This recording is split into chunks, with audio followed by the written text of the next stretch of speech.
Livro Mistério de Patience Worth, de Ernesto Bozano e Hermínio C. Miranda.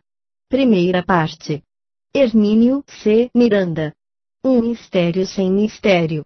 Capítulo 1. Repórter tropeça numa imprevista pauta. Sem consultar demoradamente em profundidade a documentação da época, livros, artigos, reportagens, depoimentos, diálogos, polêmicas, textos críticos e científicos, seria impraticável ao público leitor contemporâneo imaginar as dramáticas dimensões assumidas pelo fenômeno Patience Worth. Este tradutor, não teve tal oportunidade, mas foi bafejado pela sorte em 1988, quando, em visita mais demorada aos Estados Unidos, encontrou num sebo, em Chapel Hill, na Carolina do Norte, um exemplar de Singer Intessados, The Strange Story of Patience Worth, de Irving Litvag, New York, Macmillan, 1972. Início da nota do editor. Hermínio C. Miranda gosta de grandes desafios. Desta forma, traduziu, entre outras, duas das mais geniais e volumosas psicografias já feitas, a insólita segunda parte da obra O Mistério de Edwin Drood, em que o autor espiritual é nada menos do que o mesmo autor da primeira parte, Charles Dickens, e A História Triste, de Patience Worth, ambas publicadas pela editora La Chatre. Fim da nota do editor. Litvag ou era, a época em que escreveu seu livro, diretor de eventos especiais da Washington University, em São Louis, Missouri, onde, aliás, as coisas aconteceram. Sua bagagem literária inclui editoriais, scripts para o rádio, uma comédia musical e várias peças teatrais de um ato. Ele entrou no caso movido inicialmente por mera curiosidade de repórter. No intervalo do almoço, navegava distraidamente pelos títulos das obras à venda numa livraria, quando uma delas chamou sua atenção. Communicating with the Dead, comunicando-se com os mortos, uma espécie de antologia organizada por Martin Ebon. Nada que pudesse interessar ao jornalista, mesmo porque ele confessa, logo no prefácio, não ter qualquer interesse pelo sobrenatural ou pelo ocultismo. Estava para devolver o livro à prateleira, quando, por um segundo, leu o nome de um dos autores dos diversos artigos. Casper S. Just. Seria o Casper Just de Saint Louis? Perguntou-se. Uma velha amiga dos pais de sua esposa chamava-se Sra. Casper S. Just. Será que o marido dela andara envolvido de alguma forma em esforços para falar com os mortos? Voltou a perguntar-se.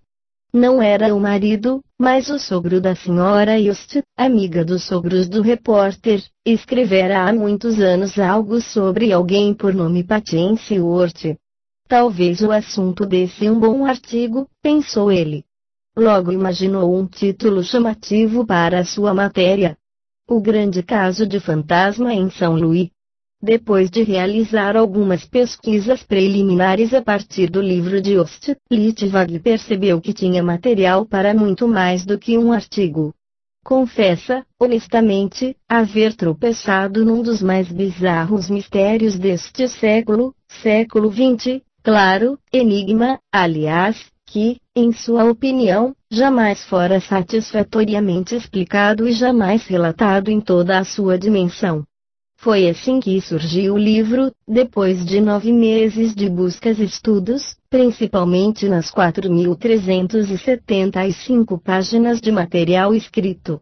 Parece pouco tempo, mas Litvag vivia ali mesmo em São Louis, onde se encontram as principais fontes de informação sobre o caso, nos arquivos da Missouri Historical Society, de vez que foi ali que também viveu a Sra. Pearlie Curran, médium de Patience Worth. Mesmo assim, não aconselharia ninguém, caso perguntado, a entregar-se a uma tarefa desse porte, que ele considera massacrante. Litvag, portanto, fez a pesquisa que eu, pobre escriba, não teria a menor condição de realizar. Sou-lhe grato por isso, onde quer que ele esteja enquanto escrevo estas páginas. Ficamos, então, com outra pergunta. Como é que eu entrei nessa história? Prometo ser breve, tanto quanto é possível sê-lo em assuntos dessa natureza. Devo ter lido algo a respeito do caso há cerca de 3, talvez, 4 décadas, e sobre ele escrevi alguns comentários, que não consegui localizar. Seja como for, o assunto me interessou de pronto e, por muito tempo, esforcei-me por chegar ao texto de Tesso Ritali, justamente considerado a obra-prima da autora espiritual. É que a história triste tocava um dos temas da minha preferência. A luminosa figura espiritual do Cristo, seus tempos, seus ensinamentos e suas dores. Foram em vão minhas tentativas. O livro parecia inatingível. Depois de haver lido Litvag, alvoroçou-se novamente em mim o desejo de saber o que dissera Patience Ort sobre Jesus. Ainda guardo comigo minuta de uma carta dirigida à Missouri Historical Society, de Saint Louis, explorando a possibilidade de me ser enviada, no mínimo, uma xerox, ou um reprint do famoso livro. Identifiquei-me como escritor interessado na temática do que os autores de língua inglesa preferem chamar de ocultismo, termo que abomino. Manifestei-lhes o desejo de, eventualmente, traduzir a obra para a língua portuguesa. Isso foi em 1990, e não me lembro mais se enviei ou não a carta minutada ou se ela não me foi respondida. Volvidos mais alguns anos, tive uma das grandes surpresas de minha vida, ao receber da amiga Ié da Hungria um pacote que ela trouxera dos Estados Unidos. Eram 3 livros de Patience Ort. Tesso Ritali, naturalmente, Hope True Blood e um terceiro, de poemas. Como estava, àquela época, ocupado em 2 exaustivos projetos paralelos, a tradução de O Mistério de Edwin Drood, de Charles Dickens, e a pesquisa e redação de Escátaros e Heresia Católico, tive de adiar a leitura da História Triste. Concluídas essas tarefas, pude, afinal, dedicar-me ao livro de Patience Ort. O texto, contudo, revelou-se muito mais difícil do que eu imaginara e vi logo que me faltaria competência até mesmo para lê-lo e, ainda mais, para traduzi-lo. Li a introdução de Casper S. East, em inglês contemporâneo, mas a tentativa de decifrar o primeiro capítulo foi desanimador, para dizer o mínimo. O livro começa com um diálogo entre Teia e Panda que, à primeira vista, nem faz sentido. Quem é Teia? Quem é Panda? O que fazem perambulando por trilhas inviáveis na treva da noite? Como e por que foram parar nas imediações de Belém, na Palestina? Ah! E aquele texto às vezes indecifrável. Veja um exemplo. Behold, out Teia. Out dot stand amid the dark, and fire smoke spicet tear. White Teia. Rest. Fortougitis home rude out table te a desert scorch, tis un tet te achet well, for erro parchet cloet well of pit. Tisten go, and leave table te toide. Long at te journey carried unto this. Onde fora me meter os eruditos conhecedores do inglês arcaico queixavam-se de não conseguir decifrar o texto. Abandonei o livro, depois de navegar penosamente pelos 2 ou 3 primeiros capítulos. Disse a amiga Ieda que a obra era intraduzível, o que a deixou desolada, mas não de todo desesperançada. Nesse ínterim, porém, voltei a ler Singering Saddles, de Irving Litvag.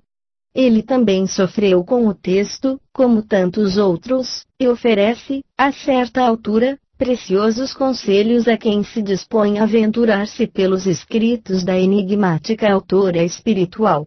A primeira reação da maioria dos leitores modernos à linguagem de Patience Ort, escreve a página 33, será provavelmente de irritação, frustração e impaciência.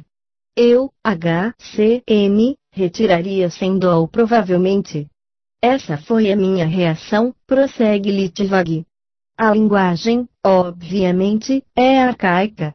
E, aparentemente, um tipo de inglês falado na Grã-Bretanha há alguns séculos. Mas Litvak aconselha mais adiante. Página 34. De qualquer modo, recomendo decididamente que você não desista. Não tente escapar, passando os olhos rapidamente por cima dos obstáculos verbais, em busca de algo mais substancioso. Com o tempo, se perseverar, você perceberá determinado arranjo e uma consistência rítmica e fraseológica, você compreenderá a um golpe de vista o sentido de palavras desusadas que, de início, somente lhe causaram perplexidade e irritação. Vencida essa fase, digamos, de iniciação, garante-nos Litvak. Tais esforços serão gradualmente recompensados e você encontrará passagens de inesquecível beleza e expressões de priscas eras que às vezes causam uma sensação de reverência. Estimulado pelo conselho de Litvak, voltei ao livro de Patience Ort e comecei a disputar penosamente o terreno, milímetro a milímetro, com frequentes corridas aos dicionários. Litvak estava certo. Para mim, no entanto, se o livro era difícil de ler, imagine traduzir. Insisti, obstinadamente. Com o tempo, comecei a entender o velho e obsoleto linguajar da autora, tanto quanto é possível fazê-lo. Arrisquei-me até a traduzir experimentalmente 1 ou 2 capítulos. Mas resolvi esperar um pouco mais, a fim de amadurecer a frágil familiaridade com o texto. Em 23 de abril de 2002, tomei uma brava e temerária, talvez insensata decisão. Vou traduzir este livro, custe o que custar. Exatamente 10 meses depois, em 23 de fevereiro de 2003, bati o ponto final, ao traduzir o prefácio de Yost. Não tenho a pretensão de achar que a tradução brasileira esteja literariamente no nível em que paira o original, mas posso assegurar aos que a lerem que a história foi recontada em português com toda a fidelidade que me foi possível, e era isso o que eu desejava.